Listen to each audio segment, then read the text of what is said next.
Bonjour les amis. This is GenerateHER coming to you directly from the City of Light.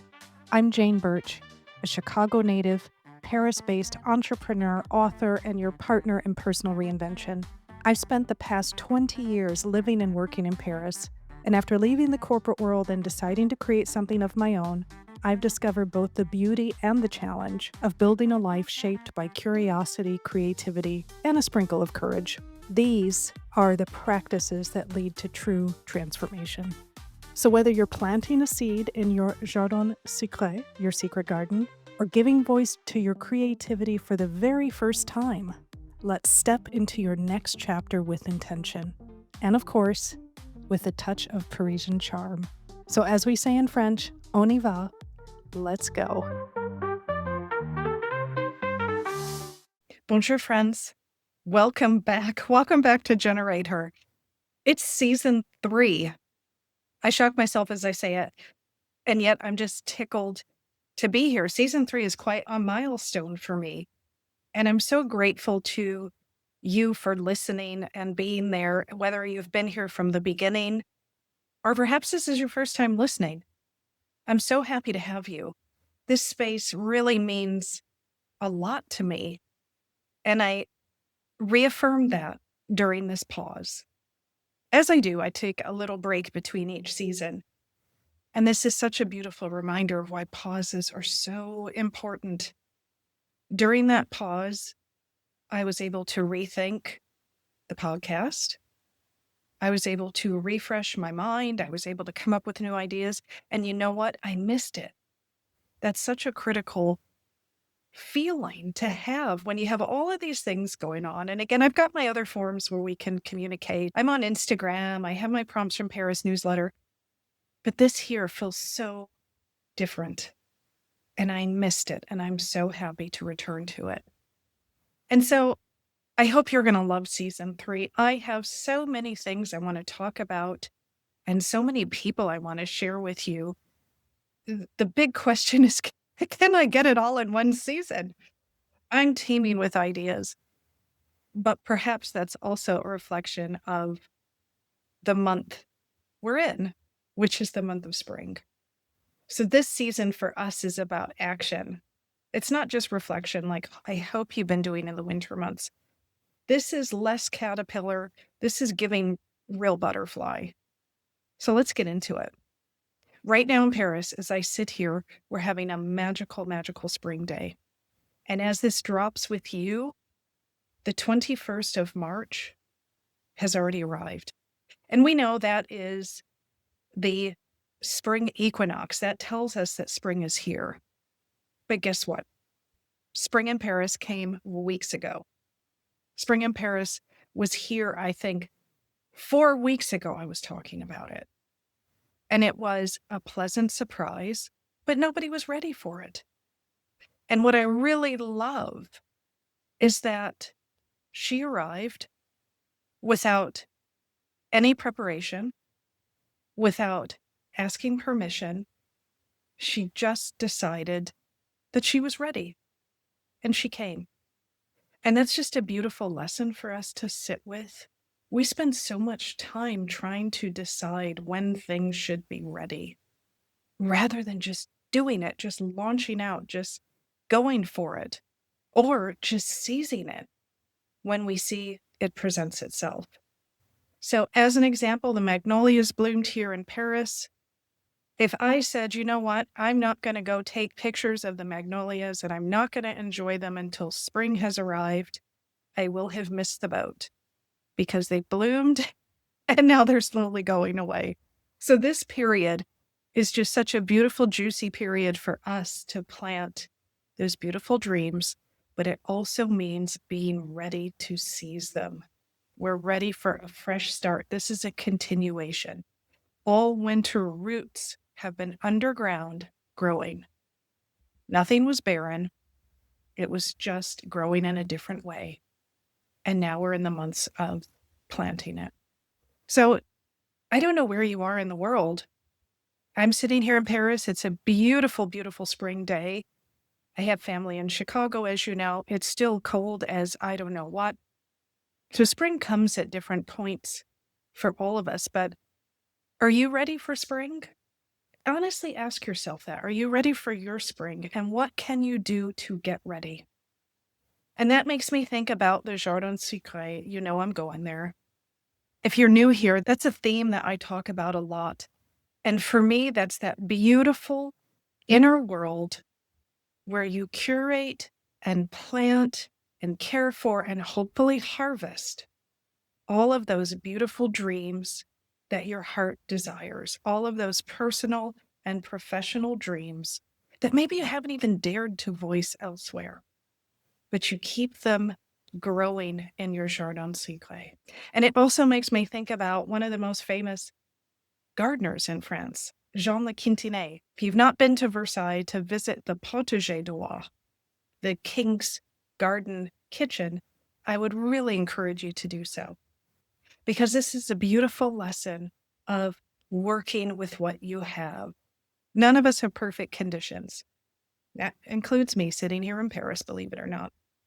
But Jean Le Quintinie, for Louis XIV's 40th birthday, built the most magnificent garden we have in Europe.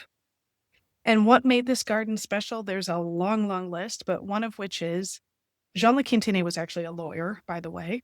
So talk about beautiful reinvention. He went from being a lawyer to one of our really most spectacular and famous gardeners. He still stands in Statue Farm over the garden that he created today. You can see his statue. But he turned swampland against all odds into this magnificent garden where he grew apples and pears and so many incredible things that we hadn't really enjoyed in mass before. He developed techniques. He developed the pruning shears to work with his production to make it beautiful. And so why is that important? It reminds us that he didn't wait for perfect conditions. He created them. So this spring, think about what you need to do to create your perfect conditions. And it can be done. Spring is also a wonderful moment to reset those plots. And when I talk about plots, I mean, we've got so many different hats we wear. We have so many different parts of our lives where we have to show up. It can be our physical health.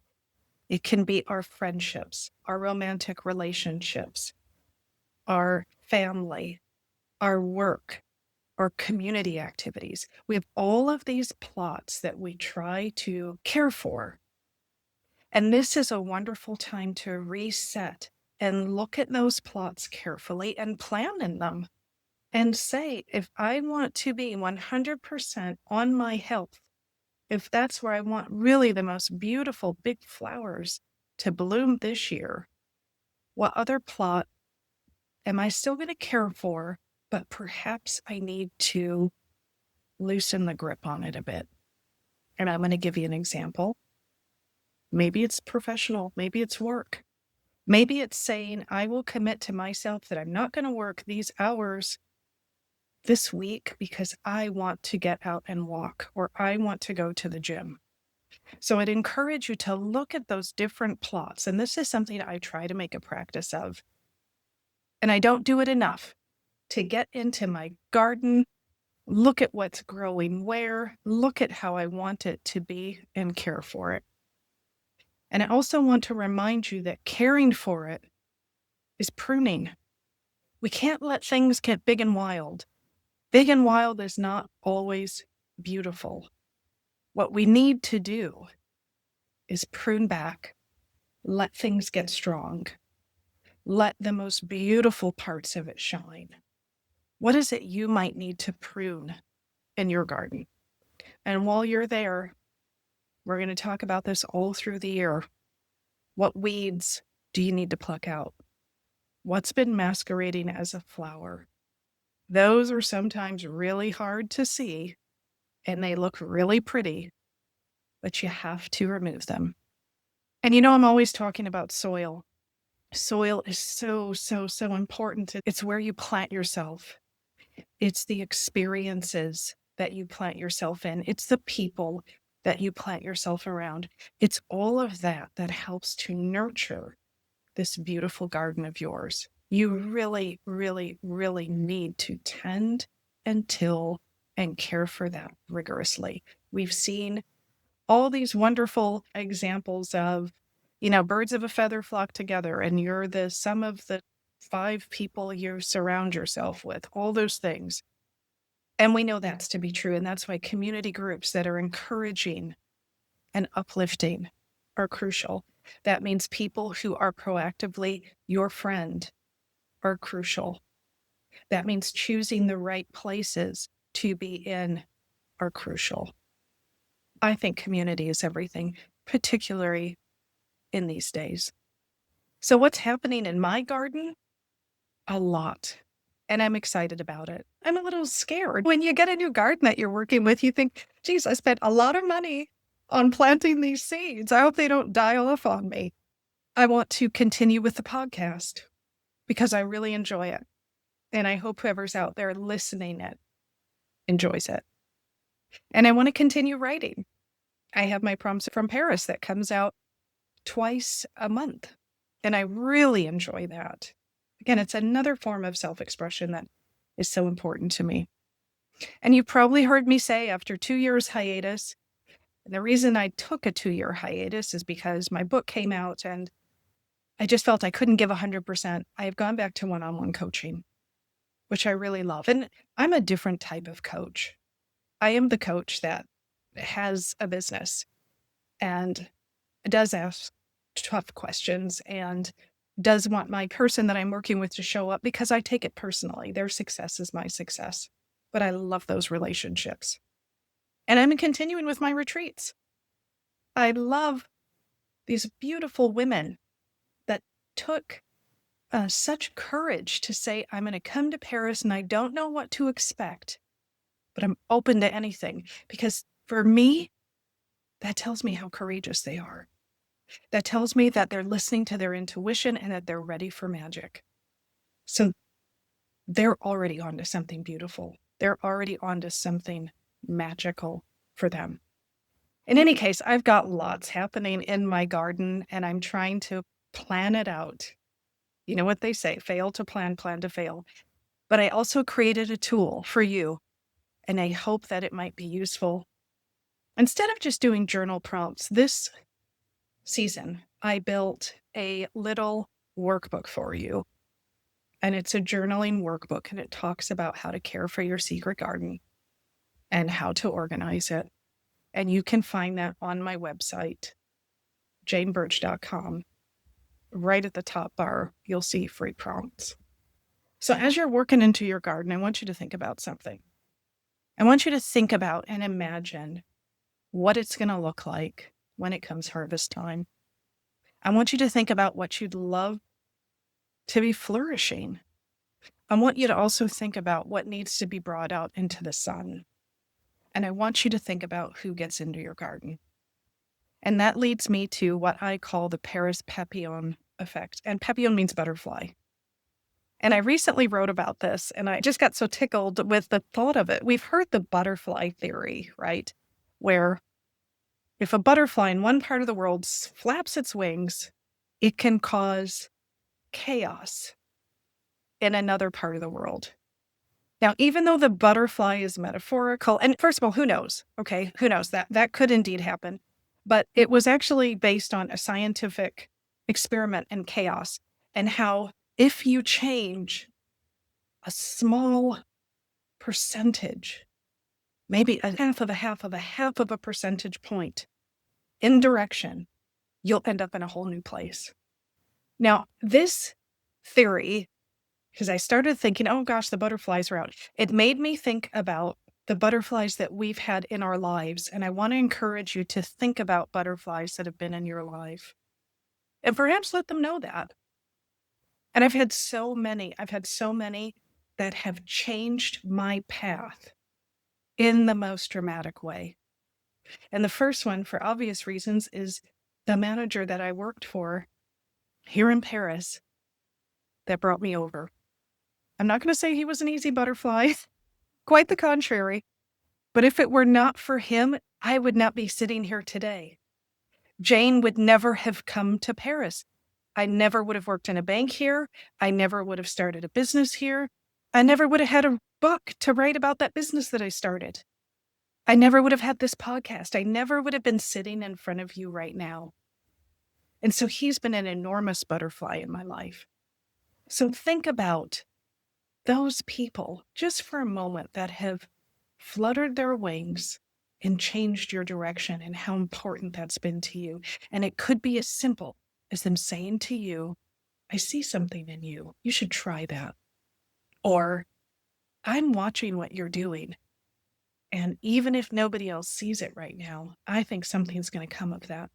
And I'll tell you, oh God, I mean, my list of butterflies goes on and on and on. And this is what makes it beautiful, is it's contagious. When you start thinking, you're going to realize there's so many that pop up daily. I had one that sent me an email this weekend, and she's my friend from New York.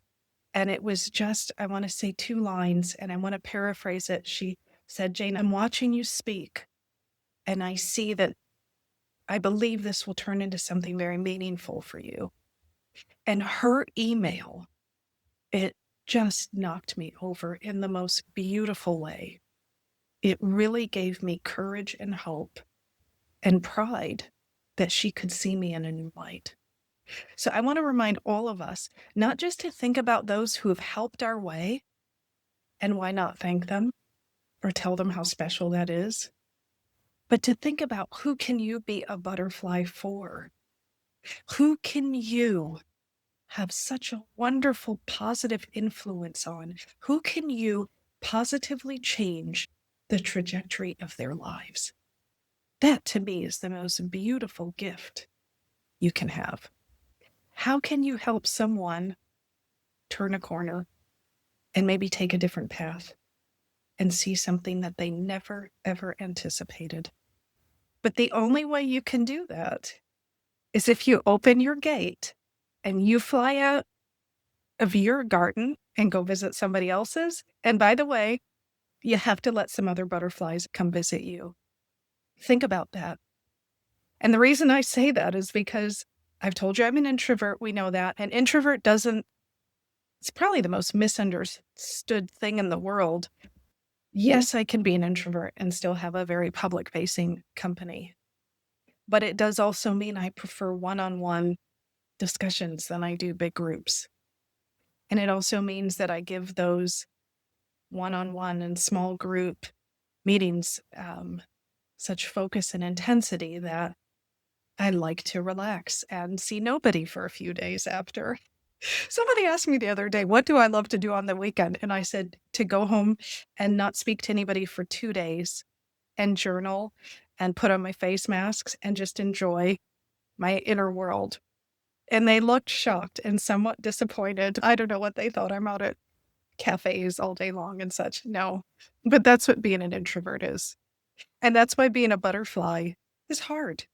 It's hard for me to come out, but every time I do. So if you're out there and you think, geez, I don't have time, I'm too tired, I don't feel like meeting new people. Well, you know what? Poppycock.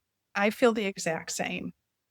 But every time I do, every time I force myself, I'm so pleasantly surprised. So I want to remind you to let people into your garden. Let those butterflies in. You never know what they're going to impart upon you. And try to be a butterfly for someone else. Try to consciously give hope and courage to others. And most importantly, be a butterfly to yourself. That might be the hardest thing, but there are those times when you have to throw those beautiful wings back. Throw them back. Don't wait for somebody else to arrive, and go forward and remind yourself how beautiful and capable and wonderful you are. So, wow, there's a lot of homework in there for you. But we're not going to start season 3 quiet, are we? We've got a lot to do. So I want to remind you, your garden does not flourish without you working it. And that means every season. And that means I'm hoping this summer you've got some beautiful things that you're going to start pulling out and enjoying. And I'm hoping come the harvest in the fall, you're going to look back at all your bounty. And I'm hoping in the winter, you're going to start your quiet preparation for the new season, because it never ends, does it? And this is the beauty of life, is we have this one us, but multiple beautiful gardens that we can grow through the years if we so choose. So I want to build with you. I want to hear all the wonderful things you're doing. We're at a new chapter. We're in 2026. Let's grow together. Don't forget you can download my free prompts workbook. Join me in my newsletter. And if you'd love to be here in person in Paris, come for a retreat. I'd love to see you here. And these retreats are particularly for mature women who just need to be reminded about how fabulous they are.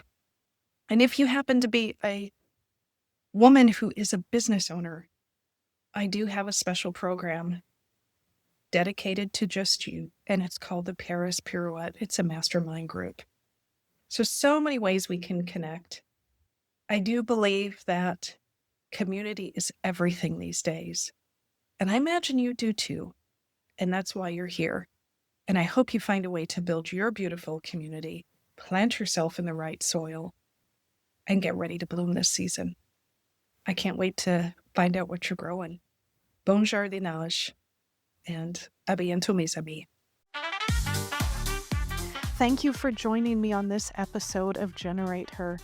If something sparked your curiosity or took root in your imagination or helped you to see possibilities just a tad bit clearly, I'd love to hear about it. Don't forget you can always connect with me via my website, janebertch.com, or on Instagram. My handle is my name, @JaneBertch. And if you'd like to go deeper, don't forget to check out my newsletter, Prompts from Paris, my retreats here in the city, journal prompts, and more that you can find on my website. Until the next time, may you keep tending your jardin, listening to your inner courage, and shining brightly right where you are. À très bientôt, mes amis.